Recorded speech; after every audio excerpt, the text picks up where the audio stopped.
ikaze aho muri mu bice bitandukanye by'isi yose, mu mpande zose z'isi zitandukanye, waba uri mu Burayi, waba uri muri Amerika, waba uri muri Afurika, mu bihugu bitandukanye, mwese tubahaye ikaze kandi turabashimiye komeza kubana natwe, ndetse yaba ari nako bwa mbere ugeze kuri DCNTNC, tugusaba ukanda subscribe kugira ngo ibiganiro byacu komeze tukubana nawe, twemeze kugendana nawe mu rugendo rwacu rwa buri munsi.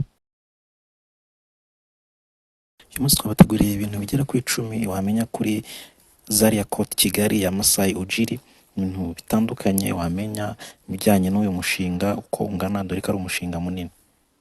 Dutangire ku cyambere, Zaria Court izaba yubatse muri Gasabo, murenge wa Remera, aho zakorera ikigo cya RBC cyangwa se Rwanda Biomedical Center ku muhanda ugana kuri Stade Amahoro.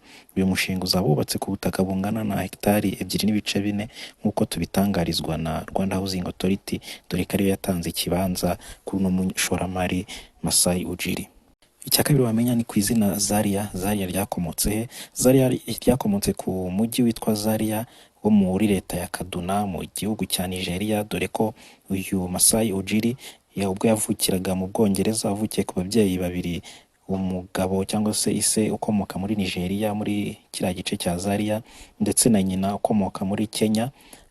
Ubwo yari afite imyaka 2, uno Masai Ujiri baje kwimukira, ababyeyi baje kwimukira muri Nigeria, muri uno mujyi w'amavuko ya se ariwo Zaria, iherereye nk'uko twabivuze hejuru, iherereye muri leta cyangwa se mu gice mu ntara ya Kaduna.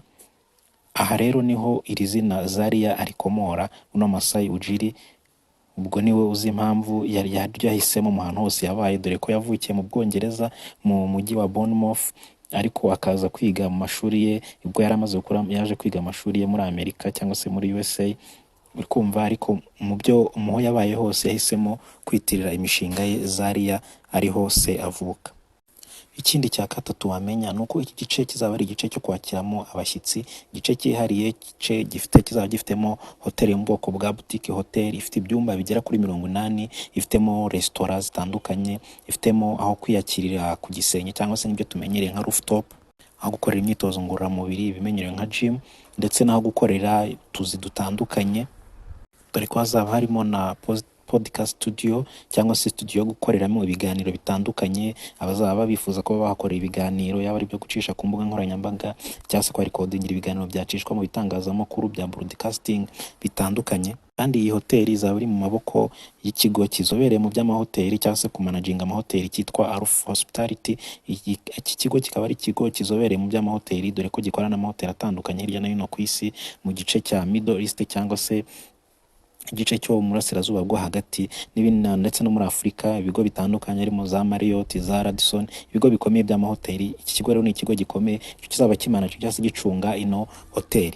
Ikindi twavuga kandi kuri uno mushinga wa Zaria Court Kigali nuko ruzaba ari urubuga rw'imyidagaduro n'imikino bitandukanye. Iyi Zaria Court Kigali izajya yakira imikino itandukanye, amaserukiramuco atandukanye, ibirori byinshi, ndetse n'andi mahuriro ahuza abantu benshi batandukanye baturutse imihanda myinshi ku isi yose, bazaba baje muri Kigali cyangwa se bazaba baje muri gahunda zitandukanye hano muri Kigali. Ayo mahuriro yose, yaba ari imikino cyangwa se amaserukiramuco, yaba ari amateatri, ibiki bitandukanye, byose kandi byitezwe kuzamura impano no kumurika impano zitandukanye z'Abanyafurika.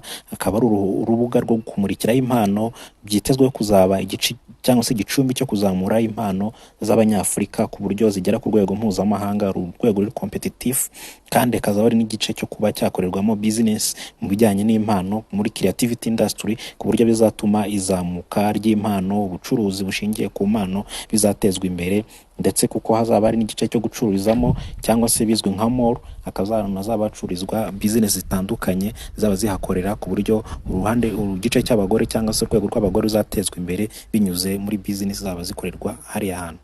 Ikindi cya gatanu twavuga nuko hitezwe kuzatanga imirimo irenga 500 ubwo Zaria Court izaba itangiye gukora cyangwa se ifunguye imiryango, yatangiye gutanga service yakira abayigana. Hitezwe ko izatanga akazi kagera ku 500 ku rubyiruko n'abandi bantu batandukanye, muri wa mujyi umwe wo kugabanya cyangwa se kurwanya ubushomeri bwugarije Afurika, bwugarije u Rwanda, ndetse n'ibindi bice bitandukanye. Urumva ko ari ikintu kinini kizaba kije gutanga umusaruro, kuko iyo abantu babonye akazi ubushomeri bukagenda, abantu bagakora ku mafaranga, ubuzima burahinduka, imibereho myiza ikaza. Urumva ko ikintu kije gutanga ubuzima bwiza cyangwa se kuzana imibereho myiza, nta kuntu utavuga ko ari ikintu cyiza cy'ingirakamaro.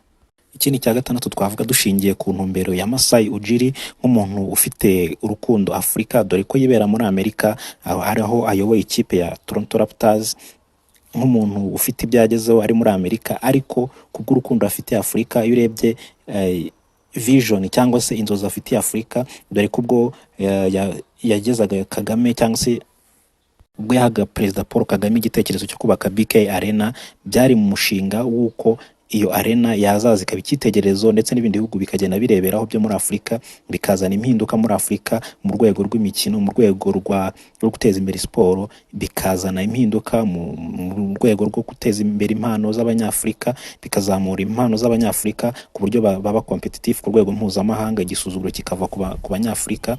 Ibyo byose rero uhita ubona ko ino Zaria Court ari umwe mu mishinga izaniye impinduka Afurika, cyangwa se ari umwe twakwita mu mishinga uzaba umuzi w'impinduka muri Afurika, kuko uzabera icyitegereza Abanyafurika bose. Ikindi twavugaga dushingiye ku byo twavugaga hejuru ku bijyanye na siporo, icya karindwi twavuga nuko iki cyanya kizaba ari icyanya cya siporo, dore ko hitezweho kuzaba harimo ibibuga bitandukanye, yaba ari icya basket, icya tennis, ndetse n'ibindi bitandukanye byo kuhakorera amasiporo mu buryo bwo guteza imbere impano mu buryo bwa siporo. Ariko tugendeye kuri cya gitekerezo n'ubundi Masai Ujiri yahaye Perezida Paul Kagame cyo kubaka Stade Arena, abandi perezida bo muri Afurika baza bayibona imaze kuzura, dore ko yakimaye muri 2019 ubwo barebanaga umukino wa basketball mu mujyi wa Toronto muri Canada, imaze kuzura muri 2019 ino BK Arena yacu. Abandi Banyafurika, abandi baperezida muri Afurika ubwo baza kuyisura, Perezida Paul Kagame yatangaje ko nabo bagenda batahanye ishyaka ry'uko nabo bagomba kujya kuyubaka, ndetse bakubaka na stade irenze cyangwa se na arena irenze ifite ubushobozi bwo kuyo mu Rwanda. Ibyo byose rero mu mujyo uhereye kuri BK Arena yuze 2019 ukaza kuri Stade Amahoro iri kuvugururwa, nino Zaria Court ije muri wa mujyo kugira hari ahantu i Remera kuba haba igicumbi cya siporo, haba Sport City cyangwa se umujyi wa siporo. Uri kumva ko iki cyanya cya Zaria Court kije mu kuzuza muri wa mushinga wo kubaka cyangwa se kugira Remera umujyi wa siporo. Uri kumva ko ino Zaria Court nayo ije mu buryo bwo kuzuza icyanya cya siporo aha hantu i Remera. Icya munani nuko tutagenda tutavuze kuri architectural cyangwa se imbata cyangwa se inyigo ya gihanga, ko ibizubakwa ahangaha uburyo byashushanyijwe cyangwa se uburyo byateguwe n'umwarchitecte w'umunyanigeriya witwa Adeyemi, akaba ari umuhanga. Ubwo yatangazaga ku bijyanye n'igishushanyo yavuze ko yagendeye ku bijyanye no kuruhuka cyangwa se bijyanye na siporo, ariko none mu buryo buri moderne, mu buryo buri business oriented. Yavuze ko ari igishushanyo kizafasha byinshi mu iterambere rya siporo, ndetse kandi no mu iterambere ry'ubukungu. Ukumva ko Zaria Court rero ije gukemura byinshi, yaba mu bijyanye na siporo, guteza imbere impano, ndetse kandi na business ishingiye kuri siporo, dore ko n'u Rwanda ariyo ntumbero y'uko u Rwanda rugomba kuba sport hub, kandi no sport igamije cyangwa se oriented kuri money, kuri cash, kuri business. Umushinga rero ufite abafatanyabikorwa batandukanye, harimo BK cyangwa se Bank of Kigali, harimo Area Sport Entertainment Group, harimo n'abandi bashoramari batandukanye. Bose bakaba barifuje gufatanya n'uno Masai Ujiri kugira ngo imbaraga bazifatanyiriza hamwe, umushinga ubashe kugira imbaraga, ubashe kuzatanga umusaruro ufatika.